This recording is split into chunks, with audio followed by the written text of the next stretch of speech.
Good day, ladies and gentlemen. My name is Preston Glad. I like to make random videos about things that interest me. And today, we're going to be getting out to the beach, Dog Beach, in Pearl Harbor to take a look at the 511 LV18. So I've got maybe 20 to 25 pounds in here. That's the max. You really don't want to carry any more than that, or it's kind of uncomfortable.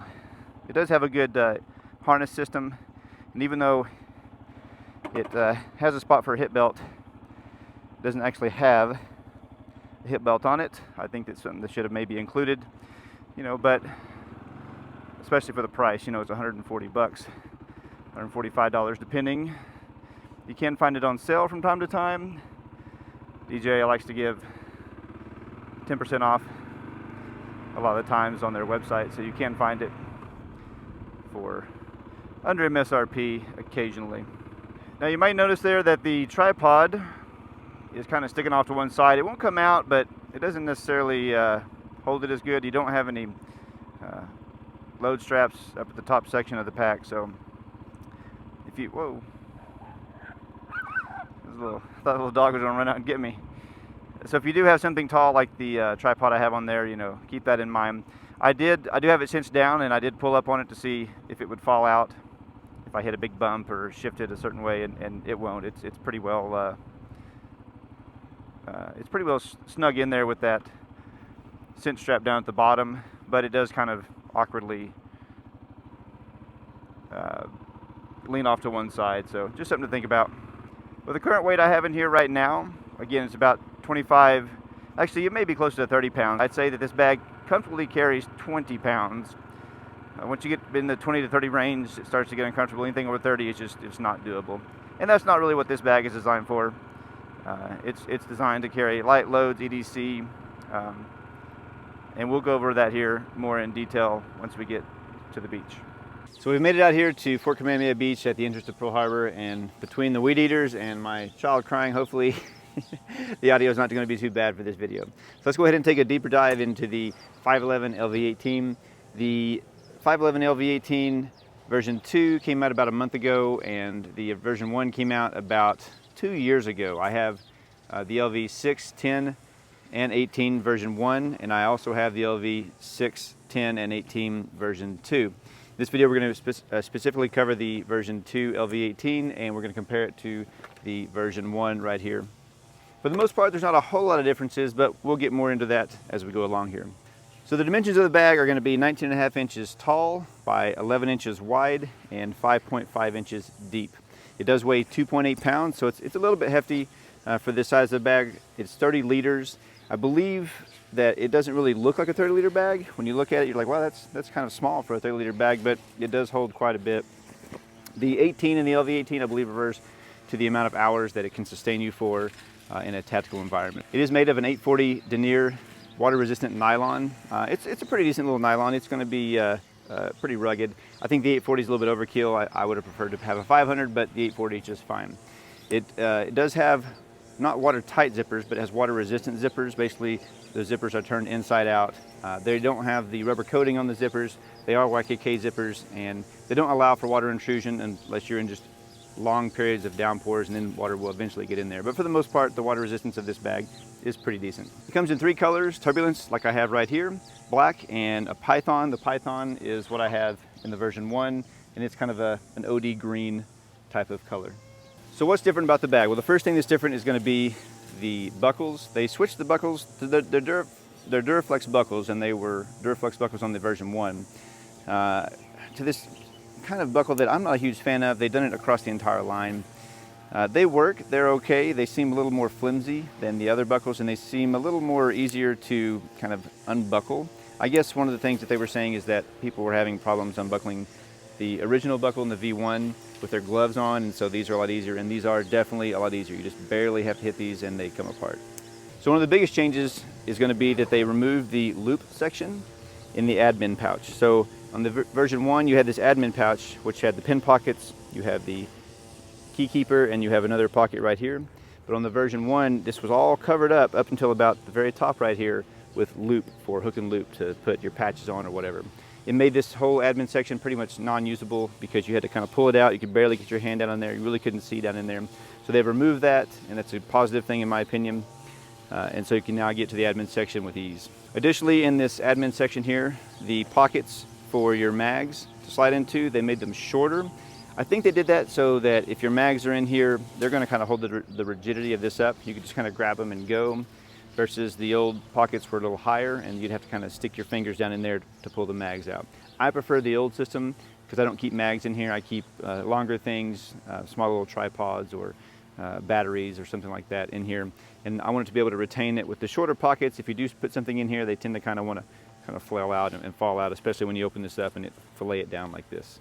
So moving from the admin pocket, your next pocket is going to be right here, and this is your CCW pocket right here. And it's got one zipper on either side, again both YKK, with a pretty substantial zipper pull, so you will be able to find it fairly easy. And then on the inside here, I have a small little tripod, but on the inside here what they've done is they've made the retention strap removable. So in the original retention strap, it was just sewn into the bag. It also had a couple of elastic pieces to put mags in. This one does not. Additionally, they made this portion right here that has hook and loop that you can adjust for whatever weapon system you're going to have in here, a little bit wider to accommodate larger framed pistols. They also made the loop section on the interior of the bag a lot bigger. It covers the entire section in here now, versus the version 1 only had a small portion. Moving over here to the middle pocket, and this is going to be a pocket that runs the entire length all the way to the bottom of the bag. But the depth of it is not very much. It's probably, I don't know, it's probably about an inch or maybe 2 inches in depth from front to rear, but it does run the entire length of the bag. They did make the felt line pocket for your sunglasses or whatever in here a little bit smaller, but it's kind of negligible. I didn't really use this that often. I wish they'd have put some type of Velcro in here that you could keep it, or some type of keeper to keep it closed, because when you have something in here, it just kind of hangs open like this, and if you kind of rustle the bag around and have this open, it'll just easily fall out. One of the other changes is the laptop sleeve. In the main compartment here, there's a laptop sleeve that will accommodate a 15-inch laptop. They did make it a little bit higher. Used to it was a little lower, so I do like that. My MacBook Pro fits in here just fine. You also have a nylon webbing strap that keeps your laptop in place, or whatever else you have in here in place. One thing to note is it does not have any places for hydration tube to come out. All you have to do is simply just ring the zippers up and then leave a small section open. So you could put a bladder in there, but it doesn't have a place dedicated for that, nor does it have a place to hang it up here up top. Next, we're going to talk about things that are the same between both the version 1 and the version 2. And the first is going to be a FlexiCuff strap right here, or a FlexiCuff storage section. It's basically, you can take the small FlexiCuffs and you can run them up right through here on both sides and tuck them in. There's a little keeper here to tuck them into. It's elastic. That's one of those things that's kind of odd. I mean, I guess I really don't carry FlexiCuffs, but if you carry FlexiCuffs, then that's a great benefit. Next is going to be, they do have a section here to add a hip belt if you did want one. It doesn't come with one, but you could buy a nylon belt that was probably, it looks like it's about 1.5 inches wide, threaded in here with some type of buckle, and you would have a hip belt. And I think that it should have came with a hip belt, in my opinion. Another feature that is the same across the board is going to be the tuckable logos. In several spots you'll have the small little tags here that say 511, and you can just tuck them into the bag so that they are not visible, so someone doesn't think that you're tactical. I mean, I'm not really for sure why this isn't something that they've added to the bag. It's okay. I mean, on my version 1 I had them all tucked in. I guess it's so that if someone knows what 511 is, they don't assume that you're maybe packing heat or something like that. I don't know. Next is going to be the bottom here. So the LV, it's designed to keep the LV6 here, at least that's what they advertise it. So the buckles come undone right here, and you can also take them out of here. So you can put something on the bottom, you know, if you had a poncho roll or something on the bottom. And it's designed also to take your LV6 and put your LV6 right here. But the problem you run into is if you have your LV6 packed to the gills like I do, so my LV6 is completely packed out, which it's designed to do, it will not, the straps are not long enough.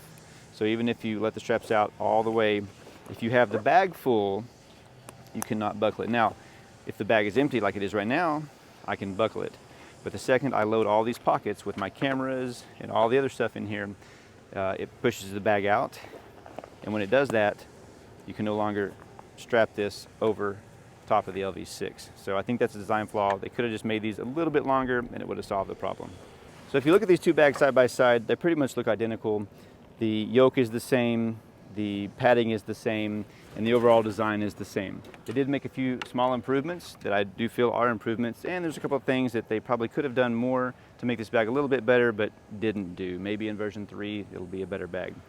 So the biggest con about this bag, it's a con depending on how you look at it, depending on the climate you're in, is going to be this back panel here. So this back panel is super, super plush. You don't feel anything, it rides good, it feels good, and it's comfortable on your back, but you will sweat profusely with this thing. It does have some channeling here, and it's got some cutouts here that's supposed to be breathable, but it is not breathable in the slightest. If you put this bag on in 70 and 65 degree plus and go on a casual little walk, down Waikiki, or you take it down a little trail, your back is just going to be covered in sweat. I haven't had a chance to test this in a colder climate, but I imagine that if you were doing a lot of work in a colder climate and you had this against your back, it's not going to breathe very well, and you could sweat. And the problem with that is if you sweat in the cold, it becomes a major issue. So that's the only major con about this bag. This bag is super comfortable otherwise, up to about 20 pounds. Anything over 20 pounds, I would not use this bag for. I do recommend this bag if you're looking for an EDC, as long as you know about the heat issue on the back and the possible sweating issue, but it's a well-made bag.